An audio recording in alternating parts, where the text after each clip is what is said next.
Salut les exploreurs et bienvenue dans cet épisode consacré au territoire historique de l'Explore Alpes Festival, Bourg-Saint-Maurice-les-Arcs. On va commencer par prendre de la hauteur pour en prendre plein la vue. Du coup en parapente on s'adapte toujours à plein de trucs. On s'adapte au décollage, aux conditions, à l'état d'esprit dans lequel on est, si on est en forme, pas en forme. Là aujourd'hui on va s'adapter à un élément perturbateur qui est là-haut, c'est le taureau. De ma petite expérience de moniteur de parapente, c'est la première fois de ma vie que je vais faire décoller des élèves avec un taureau d'une tonne 100 mètres derrière nous. Comment ça se passe pour toi? Ça se passe bien parce que c'est magnifique. Allez, ça va. La tempo et on accélère fort. Impeccable.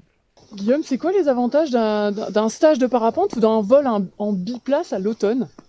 L'avantage de faire un stage de parapente en automne, c'est que ça nous laisse un timing beaucoup plus large pour pouvoir voler, parce qu'il y a moins d'ascendance. Et du coup, on peut presque espérer voler toute la journée. C'est la première fois que je vais faire du parapente. J'ai trop peur. Après, toi, t'es là.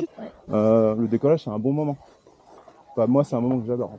J'ai presque envie de te dire, c'est mon moment préféré du vol. Okay. Cette sensation de prendre de la vitesse, de sentir la portance, d'avoir les pieds qui quittent le sol comme ça petit à petit, c'est un super bon moment. Allez, c'est parti. Et sur ce cap, tu peux faire un peu de tangage. C'est bien, hein? Ça va bien. Regarde, la neige, les nuages. Pour la classe.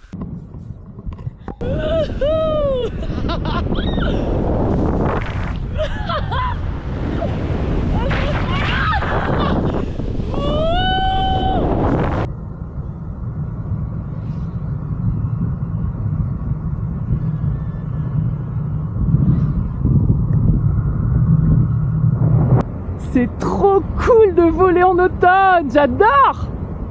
Pour profiter du paysage,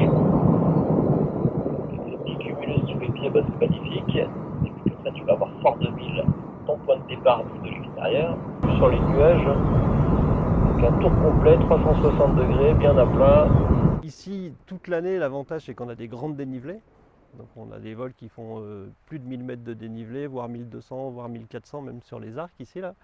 Donc du coup ça fait des vols qui sont assez longs par rapport à ce qu'on peut avoir des fois la chance de faire ailleurs. Là on a décollé sur les faces ensoleillées, donc les faces est on appelle ça, donc là-haut le Fort 2000. Donc ça c'est le massif du Beaufortin. Donc là il y a le village des Chapelles, le dôme de Vogel, là il y a plusieurs décollages, là-haut il y a 2 décollages aussi. Donc tout ça c'est les faces au soleil. Alors l'automne on exploite beaucoup ces faces. Et puis de l'autre côté, sur les arcs, c'est le massif de la Vanoise et puis la station de ski des Arcs. Là, c'est beaucoup exploité l'été parce que déjà, il y a 7 ou 8 décollages, ce qui est vachement bien par rapport au fait qu'on peut décoller de plusieurs endroits en fonction du vent. Et le fait qu'il y ait les remontées mécaniques. Donc ça, c'est top. Alors ça y est, on est posé et on va découvrir Bourg-Saint-Maurice d'une autre façon avec Jean-Marie qui est guide conférencier. Bonjour. Salut! Bonjour. Qu'est-ce que c'est ça, Jean-Marie? Alors on est devant cette expo de 17 œuvres qui s'appelle Nature Vive. Et donc sur toute la deuxième partie de la voie verte, on a 17 œuvres qui sont réparties sur la voie. Le souhait de cette expo, c'est de permettre de découvrir la nature et en même temps d'avoir un rapport avec la culture. Parce que finalement, aujourd'hui, on sépare la culture et le patrimoine. Mais là, on va lier les deux. Alors là, on arrive près d'un petit panneau où je trouve que l'écho entre le panneau et la nature est parfaite avec ces arbres qui sont en train de changer de couleur. Et là, on a une euphorbes.